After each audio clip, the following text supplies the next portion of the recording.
Hey everybody, and welcome back to the Old Style Outdoors. I hope this day has found you safe and in good cheer. Going to bring you a video this morning, a little different than what we would normally do.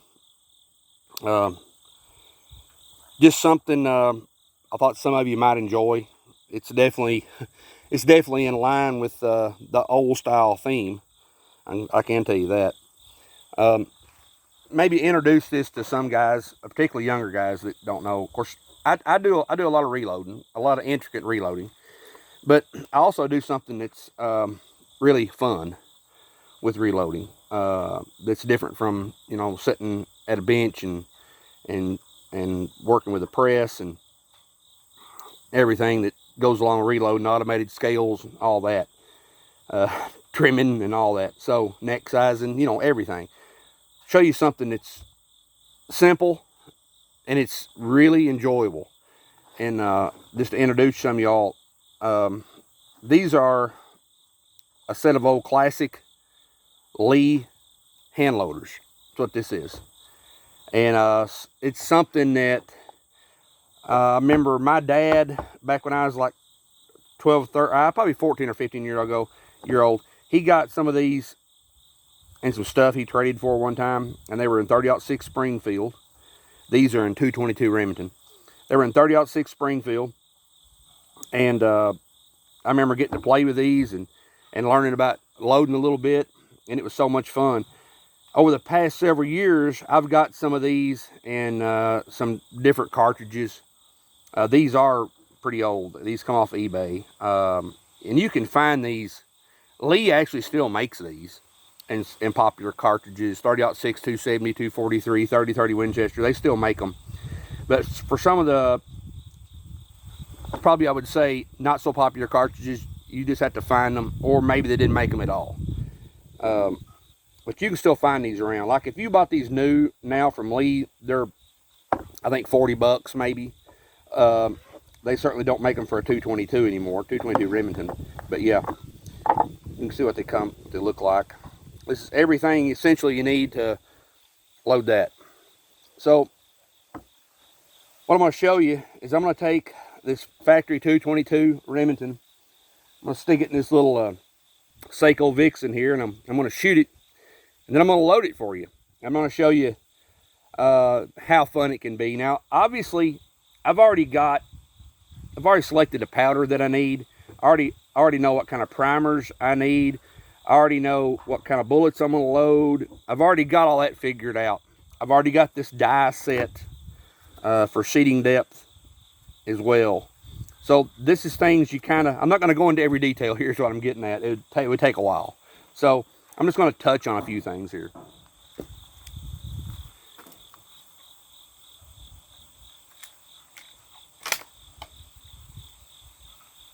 Plugs in.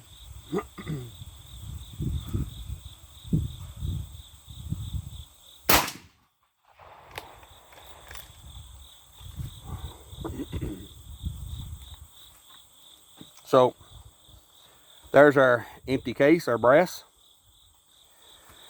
So what we're going to do is, first thing we're going to do is we're going to deprime this dude. So I'm going to get my deprimer out here. I hope y'all can see this good. I'm my cameraman, the president and CEO, as I say, of Old Style Outdoors, is in school today. So we're going to take that little pin. We're going to deprime that, as you can see. We're going to leave this sitting here because we're going to need it here in just a second, okay? There's our spent primer. Now we're going to grab this dude right here. This is our sizing die. We're going to put our brass down in it, and it's going to fall down in there and kind of be, starting to be snug like that. And we're going to resize that neck and shoulder. Now this is one thing that doesn't come with a kit, and it's just a little rubber mallet hammer. It's like a 10-inch hammer or something. No big deal. You just drive it down until it's flush. And again, I know I'm going over this quick. We're going to take this tool, and on top you'll see a little spot here, and it's got a spring under it. I've got a primer already sitting out here. Get our primer and set in there. We're going to set this down on top of it. I will say too, you want to work on a good solid place to do this. A block. Kellen, when he was like 8 years old, he would sit and load shells on his mother's kitchen table. We won't talk about that real loud, but we might whisper about it. In the wintertime, he would sit on his mother's kitchen table, and I had a towel laying so he wouldn't scuff the table, and I had like a 8x8 block of wood, and he'd sit there and load shells. Yes, I was supervising, but to see a kid sit there and load shells, and then get to go out the next day and shoot them, oh, it was awesome. He thoroughly enjoyed it. So, anyway, we've already got the primer set on there. Get back to what we're doing, and we're going to stick this down to the top, and we're going to drive that down. And this is kind of a feel thing here, and you can always pick it up and check. We want to make sure that that primer is flush, which you can see that it is. Now, if you do this sometime or another, what's going to happen is you're going to be hitting that down there. Of course, you got a little indentation here on the end of your priming stem. You're going to be hitting that, and it's going to go pow, and it's going to scare the crap out of you. There's nothing to worry about there. Of course, I do wear glasses, safety glasses, when I do this, but it's not that big a deal, I promise. So don't freak out. It will happen sooner or later. I'll lay that back down. Now, essentially, we've got a primed size case sitting there ready to go, okay? Now, like I told you a while ago, I've already got everything set. In other words, I already know what powder measure I'm using for how many grains I'm putting in. I already know, obviously, what kind of powder I'm using. And I already have my seating depth set on my die here. So, what's next? We need powder. Is this highly accurate way to do powder? No. Is it close? Yes. Is it going to matter at 150 yards? No, probably not. Is this fun? Yes. So, you get you a scoop. And of course, when you scoop powder like this, you just want to get it flush. You want it to read true, or as true as you can. And we're going to dump that in there. We've got our powder charge in there now. We're going to put our lid back on your powder. I can promise you that much. Okay, now, bullet. How old do you think those are? Check out that price tag. Holy cow! It's a little 50 grain pointed soft points here. Just going to drop that down through the top. Ta-da! Now, we're going to move this out of the way. We're going to set it back on top of this where it's got the hole on the top. Not this one, this one. That case is going to fall down in that and have a good place to sit. We're going to put that back on there. We're going to take this, our seating tool. This is the seating tool. Yep, priming tool, seating tool. We're going to put it on top. We're going to push it down with our fans. Now you'll see there's a space right here. That's the space. That's how much that bullet's going to have to go down to be seated to the depth that I want it seated. So essentially, take that, hit it. Are we flush? Yep, we're flush. Pop that dude out. Raise this up. Holy cow, look what we got right there. Now, of course, what I'm going to do is I'm going to grab my caliper here, and we're going to see that that's about 217. Yep, 217. It's actually not right. It should be about, yeah, it is, 217 for those. Anyway, there's our correct seating depth. And of course, we can go from shell to shell and make sure that stays the same. Probably better if you can see it with upside down. But this little ring, you tighten it up on there once you get this seated, and chances are you never have to touch it again. Now, obviously, I've selected a bullet that's similar to a factory bullet that I've already got, and I've already checked the seating depth. Well, actually, here they are. Here's a factory load. Same thing. As you can see, you can't really tell them apart there. So, yeah.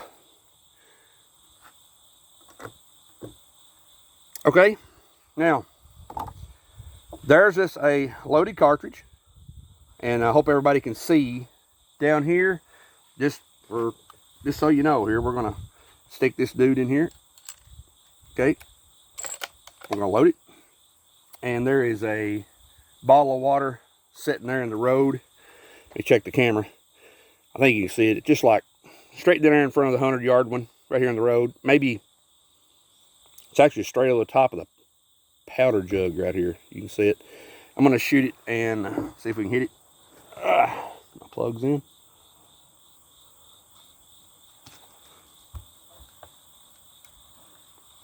All right, we're on fire. Here we go.